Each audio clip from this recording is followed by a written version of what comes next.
Hey everyone, it's Peter Kerr from Daydream Nation and welcoming back to the channel the wonderful Mr. Peter Wicks. How's it going, mate? It's going pretty well, mate. Pretty well.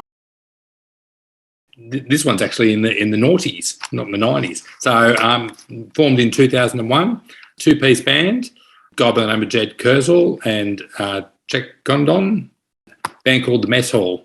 Don't know if you know these guys. Have you heard of the Mess Hall? Two-piece.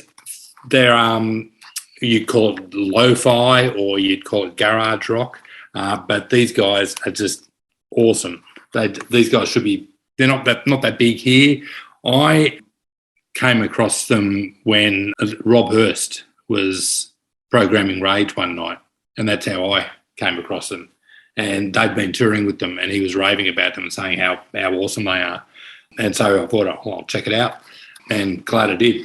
So they've brought out 4 albums, I think, three or four albums, and they are still touring, I believe. And yeah. They're just if you like White Stripes, that type of energy, they're awesome.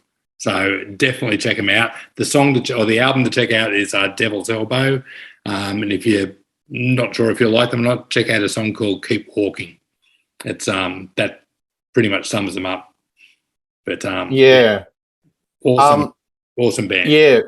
Yeah, so just looking it up, they toured internationally, but it appears that they didn't really have that label backing or the breakout hit to break them in the US or the UK. But they have a killer live reputation. When they came out, a lot of the bands like your Jet had that retro sort of garage rock feel that was more marketable to push. Mess Hall were less so because of that lo-fi being a duo. Yeah. Yeah, I mean, duos are as common as dirt now. That's fantastic, really, really edgy, really they've got a sense of urgency about them when you hear them. They're just, phenomenal. I'm intrigued. I love the White Stripes, so it sounds like it's right up my alley. I think this is a band that is an example that got a lot of success in the home country, but sort of underachieved internationally. I mean, when you look at the hits, I Hear Motion, Barbados, Out of Mind, Out of Sight, Big on Love, they were kind of super huge. But in America, even though Out of Mind, Out of Sight charted in the lower rungs, the top 50, the follow-up album, Media 1986, didn't do anything. So they didn't really sort of capitalize on it. I always sort of associated them around that era, the Out of Mind, Out of Sight, as kind of on the curtails of In Excess. They kind of were similar. James Freud was very photogenic, and then you had the other guy, Sean Kelly, who was a little bit more arty. It was a bit of a yin and a yang, very interesting band. I actually preferred their early stuff where it was very subversive, synth pop, new wave, sort of post-punk, where you had albums like Alpha Bravo, Charlie Delta Echo, Foxtrot Golf. Don't ask me to repeat that again. And, and songs like Happy Birthday IBM, it was very sort of electronic and cutting edge. But they became more of a pop band, and they were kind of competing with bands like Simple Minds and Tears for Fears. So I think that, they came out in an era where pop was very competitive. It was very hard to compete with your Durans and your Tears for Fears. Being in Australia was definitely had limitations. You had to be over there and sort of tour. I think they had some internal problems. James Freud had substance abuse issues, and there was internal friction. And really, Media is not a bad album. There were some songs on it that were decent, like Hold On, Let's Kiss, Evolution. They could have been hits if they got radio airplay, but it just wasn't meant to be. So I have it in the back of my mind there was association with In Excess. Maybe if they toured with In Excess in 1986 off the Kick album, you know, that maybe they would have been a huge band.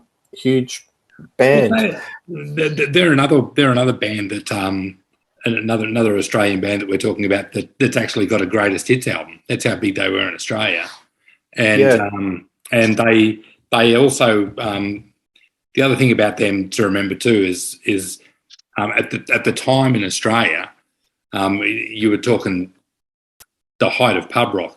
So like they were competing against the Angels and Rose Tattoo and like that type of sound.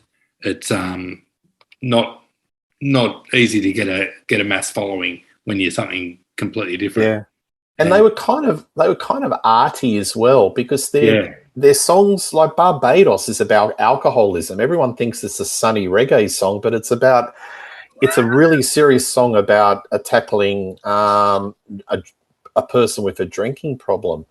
You look at a lot of their lyrics; they're subversive. They're really dark and subversive. So I think they're like a Trojan horse, this band. Yeah. That they were using the pop element to get these really dark lyrics out. And you had a really interesting chemistry within the band. As I said earlier, you James Freud, who's the pin-up guy, and Sean Kelly.